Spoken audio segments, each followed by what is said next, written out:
YouTubers, I'm back. Yannick, most definitely representing Station Academy pour vous parler de la Terre plate.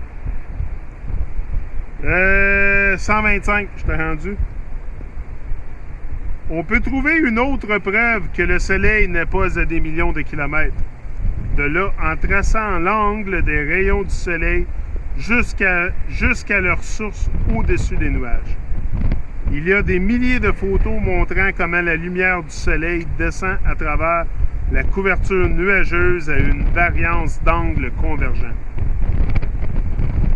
La zone de convergence est bien sûr le Soleil, et il n'est clairement pas à des millions de kilomètres de là, mais plutôt relativement proche de la Terre, juste au-dessus des nuages. 126. On a changé de chilling spot. Nice place here. Mais ça, là, si tu tombes là-dedans, là, bonne chance avec les courants qu'il y a ici. Il y a un barrage hydroélectrique juste là. C'est pas mal de courant, disons. OK. Le voyage annuel du Soleil de tropique à tropique, de solstice à solstice, est ce qui détermine la longueur et le caractère des jours, des nuits et des saisons.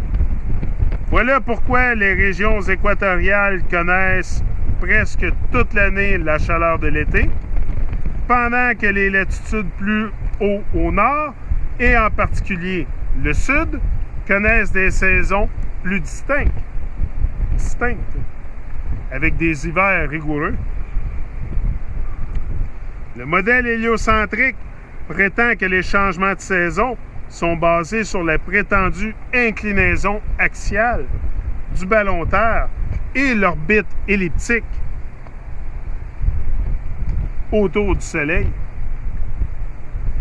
Mais leur modèle actuel, défectueux, nous place plus proche du Soleil, 147 millions de kilomètres en janvier, quand en réalité c'est l'hiver, et plus loin du Soleil, 152 millions de kilomètres, en juillet, quand en réalité c'est l'été presque partout sur Terre. C'est juste ça, ça fait pas de sens, là, dans le modèle. Le fait que les réflexions du Soleil et la Lune sur l'eau forment un chemin rectiligne à partir de l'horizon jusqu'à l'observateur prouve que la Terre n'est pas une boule. Si la surface de la Terre était courbée, il serait impossible pour la lumière réfléchie de se courber sur la boule de l'horizon à l'observateur. Je sais pas si on peut le voir pas là. Ah, ici, on le voit. On le voit ici, regarde la réflexion sur l'eau.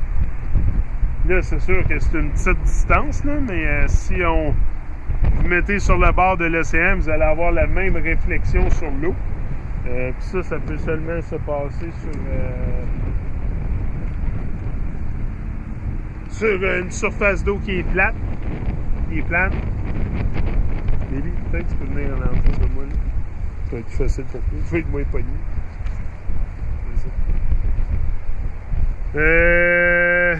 C'est ça. Donc, il serait impossible pour la lumière réfléchie de se courber sur la boule de l'horizon à l'observateur.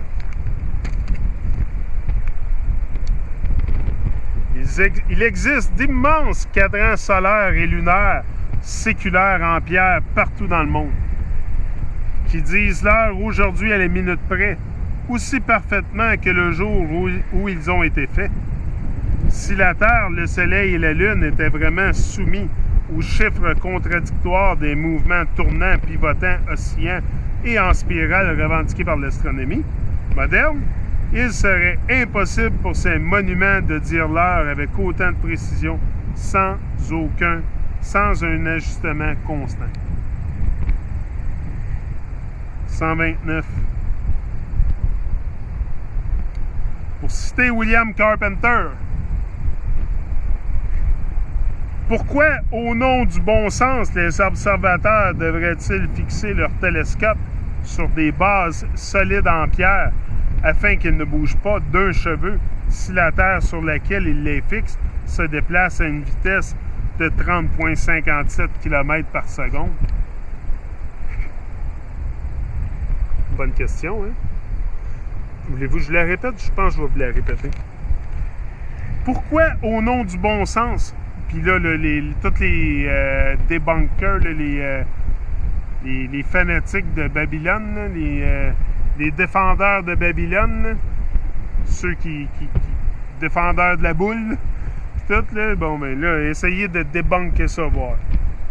Pourquoi, au nom du bon sens, les observateurs devraient-ils fixer leur télescope sur des bases solides en pierre afin qu'ils ne bougent pas d'un cheveu si la Terre sur laquelle ils les fixent se déplace à une vitesse de 30,57 km par seconde? En effet, pour croire que 6 000 millions de tonnes roulent, jaillissent, filent et se jettent à travers l'espace à l'infini à une vitesse comparable à celle d'un coup de canon est un débit très lent.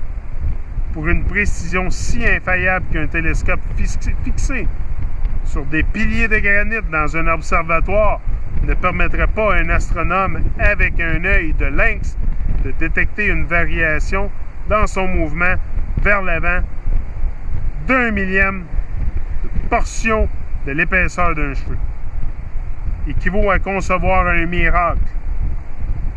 En comparaison de tous les miracles officiels réunis qui sombreraient dans l'insignifiance totale. Puisque nous pouvons, dans les latitudes du milieu du Nord, voir l'étoile polaire en regardant par une fenêtre lui faisant face, et sur le même coin de la même vitre, dans la même fenêtre toute l'année, est une preuve suffisante pour tout homme qui fait preuve, qui garde sa raison et comprend que nous n'avons fait aucun mouvement du tout et que la Terre n'est pas un globe. Je pense que c'était assez clair. La NASA 131. La NASA et l'astronomie moderne soutiennent que la Lune est une sphère solide, habitable comme la Terre, que l'homme a vraiment été emmené sur la Lune et a posé son pied dessus.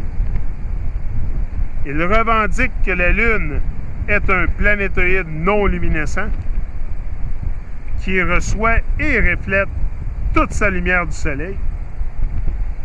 La réalité est cependant que la Lune n'est visiblement pas un planétoïde comme la Terre, sur lequel des humains pourraient mettre les pieds.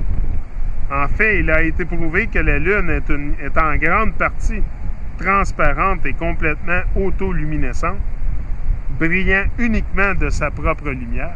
Il y a beaucoup de théories sur la Lune. Moi, la Lune, personnellement, c'est quelque chose qui est encore une grande énigme pour moi, même aujourd'hui.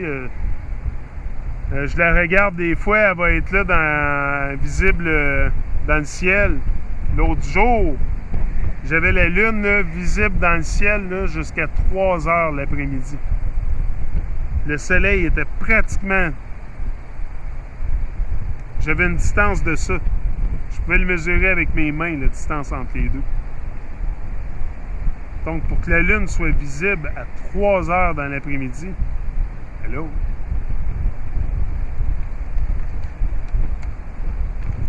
La lumière du soleil est dorée, chaude, sèche, conservatrice et antiseptique. Tandis que la lumière de la Lune est argentée, fraîche, humide et pétrifie et est sceptique. Les rayons du soleil diminuent la combustion d'un feu, tandis que les rayons de la Lune augmentent la combustion. Les substances végétales et animales exposées à la lumière du soleil sèchent rapidement, rétrécissent, coagulent et perdent la tendance à se décomposer et se pétrifier. Les raisins et autres fruits deviennent solides, partiellement confits et préservés comme les raisins secs, les dattes et les pruneaux. La chair animale coagule, perd ses constituants gazeux volatiles, devient ferme, sec et lent à la décomposition. Lorsqu'ils sont exposés au clair de lune, à la lumière de la Lune, cependant, les substances végétales et animales ont tendance à montrer des symptômes de putréfaction et de décomposition.